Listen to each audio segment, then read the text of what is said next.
Hello friends, welcome back to my channel SRK drama explain. Friends, ये video मैं लोगों के एंटरटेनमेंट के लिए बनाती हूँ, so please watch full, share, subscribe and like this video. यहाँ पर नादा डिन से बात करने लगती है और उससे उसके बारे में पूछने लगती है और पूछती है क्या तुम मुझे पहचानते हो, क्योंकि मुझे तुम्हारा फेस देखा देखा ऐसा लग रहा है। तभी रात आ जाता है और उसे ऐसा फील होने लगता है कि काओ फिर से फ्लर्ट करने की कोशिश कर रही है। इस वजह से वो गुस्से में वहाँ से उसको लेकर चला जाता है, लेकिन नादा तो डिन को ही देखती रहती है। अब यहाँ पर रात को दिखाया जाता है। घर वापस आने के बाद तो फुल एंग्री मूड में रहता है और नादा पे चिल्ला रहा होता है। उसे ऐसा लग रहा था कि काओ फिर से पहले की तरह हो गई है, वो भी अब लड़कों से फ्लर्ट करने लगी है। इस वजह से वो चिल्ला रहा होता है, जहाँ पर नादा अपनी सफाई पेश करती है कि देखो तुम मेरी बात सुनने की कोशिश तो करो, मैं क्या कहनी चाह रही हूँ, लेकिन तुम हो कि मेरी बात ही नहीं सुन रहे हो। यहाँ पर रात का जो गुस्सा रहता है वो हाई लेवल पर रहता है। वो तो नादा की एक भी बात नहीं सुनता और उससे कहता है मुझे बिल्कुल भी ये पसंद नहीं है, मैं बिल्कुल भी बर्दाश्त नहीं करूंगा कि मेरे होते हुए तुम किसी और लड़के से फ्लर्ट करने की कोशिश करो।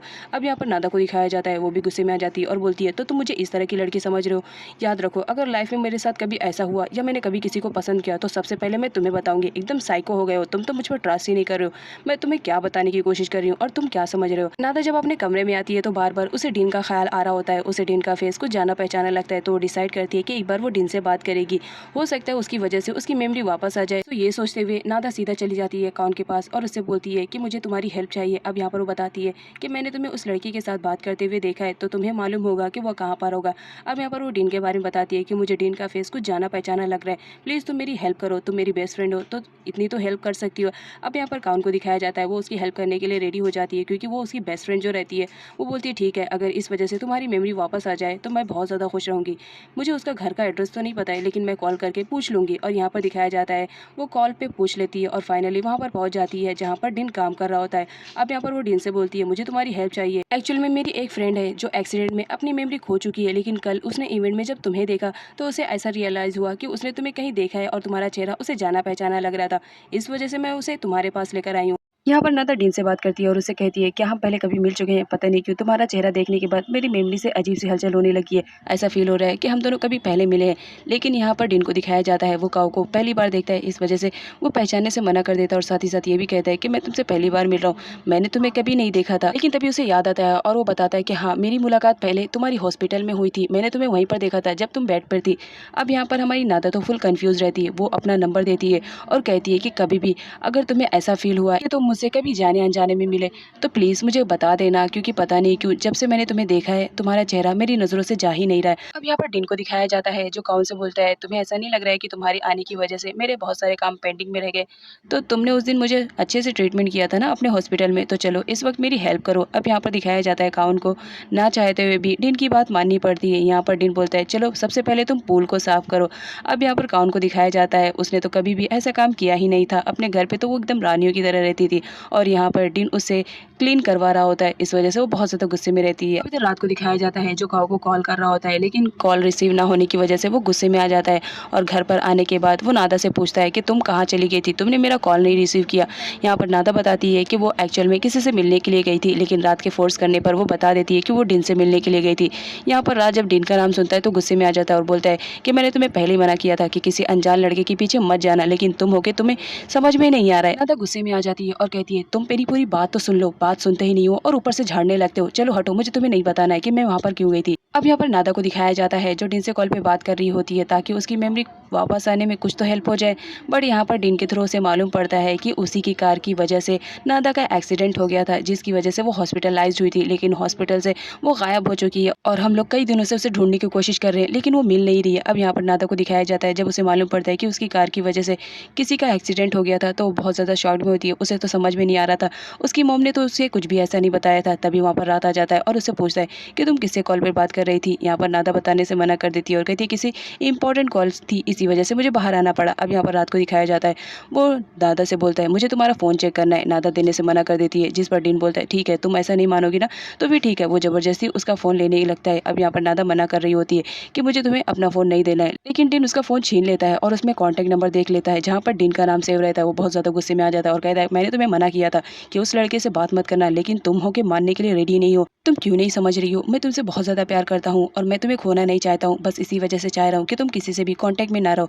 अब यहाँ पर नादा को दिखाया जाता है जब वो देखती है कि रात उसके लिए इतना ज़्यादा परेशान हो रहा है, तो उसे पूरी सच्चाई बता देती है कि मेरी ही कार की वजह से किसी लड़की का एक्सीडेंट हो गया था, जिसकी वजह से वो हॉस्पिटलाइज्ड थी और वो अब गायब हो चुकी है, मिल नहीं रही है। ये उसी लड़के का कॉन्टैक्ट नंबर है। लेकिन मुझे बहुत बुरा लग रहा है कि मेरी कार की वजह से किसी का एक्सीडेंट हो गया और वो अभी तक मिल नहीं रही है, इसलिए मैं उसे ढूँढने की कोशिश करना चाह रही हूँ। अब यहाँ पर दिखाया जाता है रात भी उसके सपोर्ट में आ जाता है और कहता है अगर यही बात थी तो तुम्हें पहले बता देना चाहिए, मैं भी तुम्हें सपोर्ट करता है। लेकिन यहाँ पर दिखाया जाता है वो दोनों टोटली कन्फ्यूज़ रहते हैं। यहाँ पर नादा को दिखाया जाता है जो रात से पूछती है कि मुझे तो पास्ट की बातें कुछ भी याद नहीं है, तो हो सकता है तुम मुझे बता सकते हो जब मेरा एक्सीडेंट हुआ था, क्या सच में किसी लड़की का भी एक्सीडेंट हुआ था?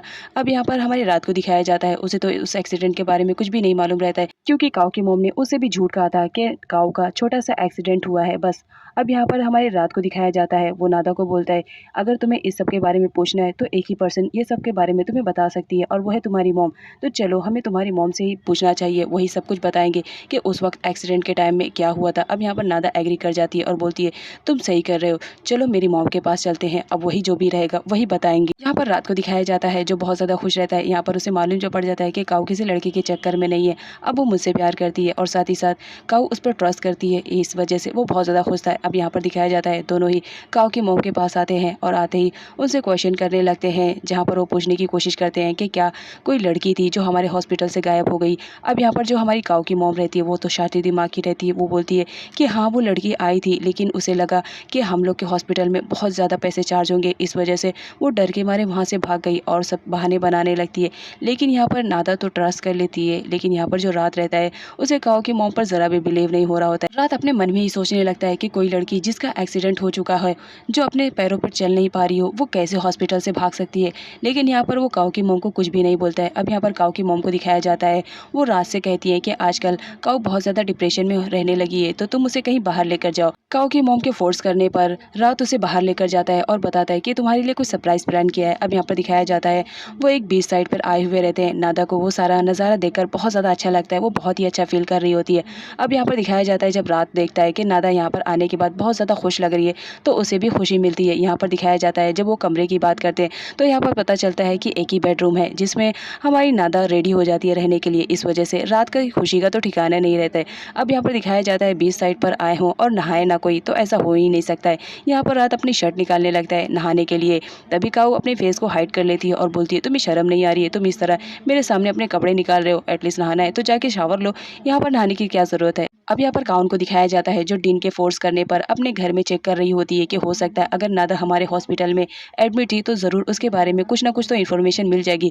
तभी उसके हाथ से एक चिट गिरती है, लेकिन एक्चुअल में वो उसे उठा पाती उससे पहले ही उसके डैड आ जाते हैं और उसके डैड बोलते हैं, तुम यहाँ क्या कर रही हो, तुम्हें मालूम है ना ये बहुत ही इंपॉर्टेंट जगह है, मैं यहाँ पर किसी को भी इंटर नहीं करने देता, तुम यहाँ से जाओ। अब यहाँ पर दिखाया जाता है काउन के हाथ से जो चीज़ गिरी थी वो कोई और नहीं, एक फ़ोटो रहती है जिसमें मिस्टर गोसन के साथ दो लेडीज़ रहती है। अब यहाँ पर मिस्टर गोसन सोचने लगते हैं कि अच्छा हुआ ये मेरी बेटी के हाथ नहीं लगा, वरना उसके सवालों के जवाब मैं कैसे दे पाता। अब यहाँ पर डिन को दिखाया जाता है जिसके हाथ में नादा का एक्सीडेंट वाला वीडियो लग जाता है। जब वो नादा की मॉम को दिखाता है तो नादा की मॉम टोटली शॉक्ड में रहती है, उनकी बेटी का कितना बुरा एक्सीडेंट हुआ था और उस वक्त वो अपनी बेटी को बचाने के लिए वहाँ पर मौजूद नहीं थी। अब यहाँ पर नादा को दिखाया जाता है उन लोगों को एक ही कमरा मिलता है, इस वजह से दोनों एक ही कमरे में सोने के लिए आते हैं। यहाँ पर रात को दिखाया जाता है जब वो रात में सोने के लिए आता है तो नादा उसे देखकर शॉक्ड हो जाती है और बोलती है, मैंने मना किया था इस तरह कपड़े निकाल कर मेरे सामने आने की ज़रूरत नहीं है, फिर भी तुम वही काम बार बार करते हो जिस काम के लिए मैं तुम्हें मना करती हूँ। अब यहाँ पर रात को दिखाया जाता है जब वो देखता है कि नादा इतना ज़्यादा शर्मा रही है तो वो उसके पास जाता है और उसे टाइटली पकड़ लेता है और उससे बोलता है कि तुम मुझसे इतना दूर दूर भागने की कोशिश क्यों कर रही हो, जबकि तुम जानती हो अच्छी तरीके से बहुत जल्द हम दोनों की शादी होने वाली है। यहाँ पर नादा को दिखाया जाता है वो तो बहुत ज़्यादा काँप रही होती है, वो बोलती है नहीं मुझे तुम्हारे साथ नहीं सोना है, वो बोलती है कि मैं यहाँ पर सोफे पे कंफर्टेबल फील करूँगी तो मैं यहाँ पर सो जाती हूँ। वो सोने के लिए पिलो ले लेती है और वहाँ पर सोने के लिए चली जाती है, लेकिन तभी रात उठता है और बोलता है मैं एक बॉय हूँ और तुमसे ज़्यादा स्ट्रॉन्ग हूँ, इसलिए इस पर मैं सोऊंगा, तुम जाकर बेड पे सो जाओ। अब यहाँ पर हमारी नादा को दिखाया जाता है वो बोलती है नहीं मैं यहाँ पर सो जाऊँगी, लेकिन रात के फोर्स करने पर वो बोलती है ठीक है और वो बेड पर चली जाती है। अब यहाँ पर रात को दिखाया जाता है उन दोनों की नोक-झोंक को, वो बहुत ज़्यादा इंजॉय कर रहा होता है और यहाँ पर उसे रियलाइज़ होता है कि खाओ पहले की तरह नहीं है और वो बहुत ज़्यादा चेंज हो गई है और वो उसे लाइक भी कर रही है। अब यहाँ पर रात का सीन दिखाया जाता है जहाँ पर रात को ठंडी लग रही होती है, वो ठंडी के मारे काँप रहा होता है, तभी जाती है हमारी नादा और उसे ब्लैंकेट उठाने लगती है, लेकिन तभी रात की भी आँख खुल जाती है। वो इस तरह उसे केयरिंग करता हुआ देखता है तो बहुत ज़्यादा खुश हो जाता है और बोलता है तुम्हें इतना ज़्यादा केयरिंग करने की ज़रूरत नहीं है, मेरे पास ब्लैंकेट थे मैं ओढ़ लेता। लेकिन यहाँ पर नादा बोलती मैंने देखा तुम्हें ठंड लग रही थी इस वजह से मैंने तुम्हें उड़ा दिया। यहाँ पर रात तो बहुत ज़्यादा इंप्रेस हो जाता है कि चलो फाइनली मेरी काऊ पहले जैसी हो गई, जो मुझे लाइक करती है और किसी को नहीं।